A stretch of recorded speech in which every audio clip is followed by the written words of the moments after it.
What's up, guys? Been a while.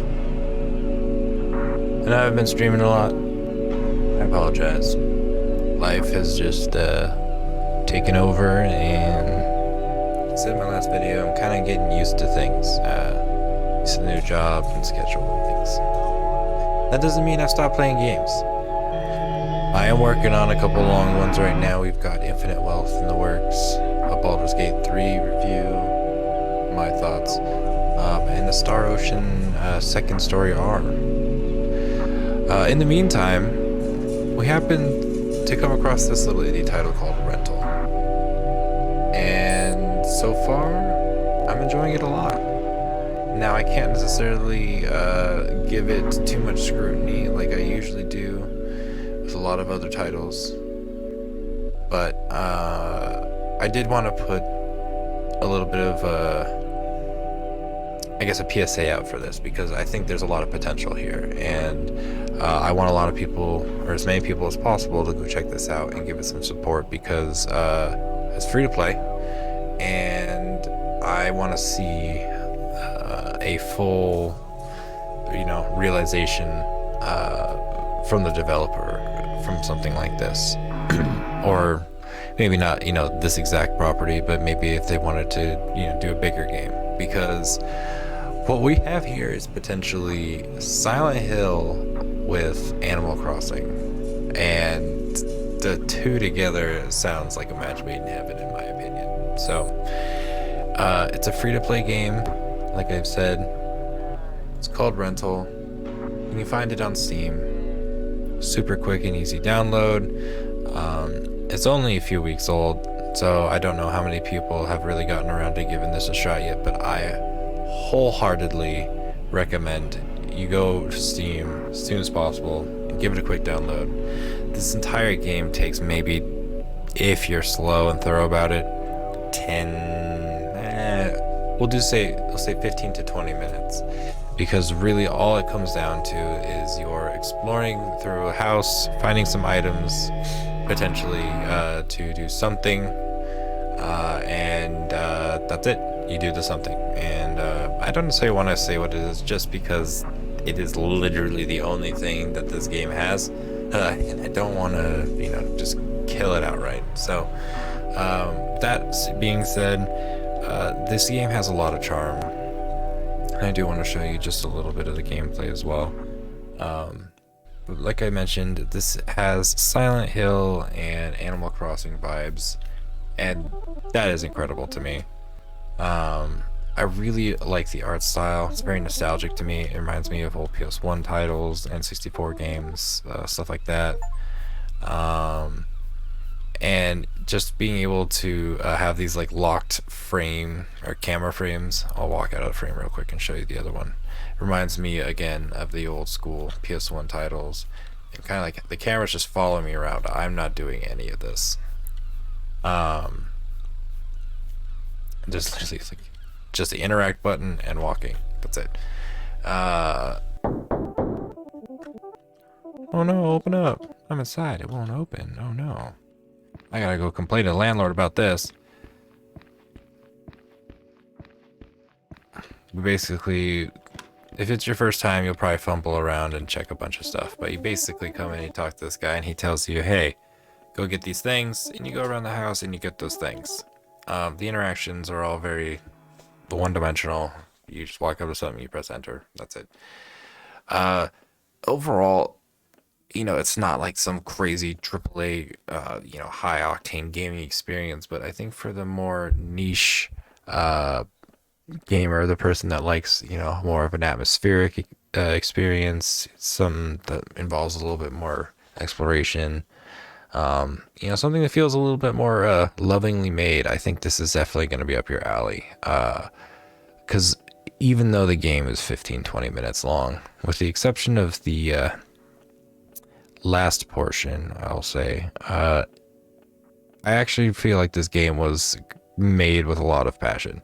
I feel like the developer had a really grandiose idea, and being a single person, they probably couldn't put that, all together within the time frame they had, so they came up with this as like a testing framework. I hope that's the case. I don't really know. I'm kind of talking out my ass with that, but that's just the vibe I got, because the potential for more is it feels like it's right there. So I would love to see the developer, put out something, bigger, potentially something like, a full-fledged game with some more puzzle solving, maybe some more, horror elements, some hiding or something along those lines, kind of like Phasmo or Outlast or something like that, where it's not real combat, but you're just kind of running and stuff like that. I think all that stuff would be really cool potentially, but I don't want to get too bogged down in the what ifs, because realistically, what we're here to do is talk about my thoughts on this game, and I've pretty much gone through everything there is, and honestly, at this point, I've talked almost as long as you will spend playing the game if you're quick about it, anyway. So let's kind of get to the point. I usually do two different scores for my thoughts on things. I like to do a personal score, because sometimes I am a little bit biased and things appeal to me way, way, way, way more than they would appeal to the average gamer. And therefore, I also like to give another score for the average gamer, the more casual person that's not super serious about anything, or they haven't been with the series from the very beginning. They don't know all the ins and outs of every single character arc or anything like that. So those are the two kinds of scores I like to go for, and we'll start off with my personal one. Honestly, like, this was actually quite impressive for as simple as it was. It kind of fell into that category of, it had a job, it had a goal, it set out to do that goal, and it did it well. So with that, I can respect it a lot. Personally, even though it was a short and concise experience, I do really wish there was more. I do feel like I just do feel like that maybe the area to explore was just a bit too small. But again, I feel like this was made under a certain amount of time, and again, it's an indie title, and I'm not trying to put too much pressure on it, but because of like how confined I felt in the map, that's really the only complaint I had. I really like the atmosphere, I like the art style, I like the audio, I like the gameplay design, the simple exploring interactions, those are totally fine with me. They can be a lot of fun. So I'm gonna probably give this a 9. Personally, I will give this a 9 out of 10. I thought this was awesome. It's got potential for more. Like I said, if it's a full-fledged title, this could be a absolute banger indie gem. And I'm talking like, if we had like a, let's say, Silent Hill 2 clone, but with bunny rabbits and more of emphasis on like the exploration and puzzle solving rather than like the combat and horror, I think that has potential to be quite successful. Like I think that would be fucking phenomenal. And if this developer follows the formula that they set with this game and just basically embellishes on it and adds to it, they're setting themselves up for greatness. So for me, I'm gonna give this a 9 out of 10.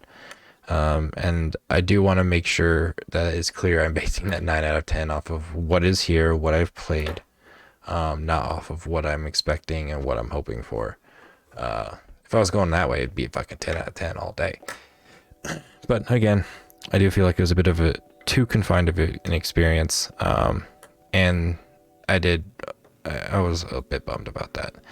Now, for the average gamer, that one is a bit harder for me to recommend something like this, because I found this to be such a specific niche experience, very specific flavor, if you will. I don't think I could recommend this to every single character or gamer. If you're working 9 to 5 and you come home and you got kids and family and house stuff to do and all that kind of stuff, you only got a couple hours a day to game. Though this was 10 to 20 minutes, I don't necessarily think it's something that you need to stop everything you're doing and go and check out. But it is free to play, and it is incredibly short and quick. So I do want to put that out there, some caveats that would appeal to any casual gamer. The style and the gameplay is very laid back, very slow paced. The art style is, you know, a very old school kind of PS1 and 64 era. It doesn't necessarily appeal to everybody, especially the more casual gamers. They kind of just want to see what's hot and new, what looks the best and most realistic, or, you know, the best interpretation of an artistic style. So like something of like Overwatch or Apex, you know. So with that, you know, it's a lot hard to recommend to people. I would say, you know, probably a 6 out of 10, just because it's not the worst thing in the world. If you don't like it, it's only about 10 to 20 minutes of your time to beat the thing. So it's not, you know, very intrusive. You don't feel like you wasted your time so much.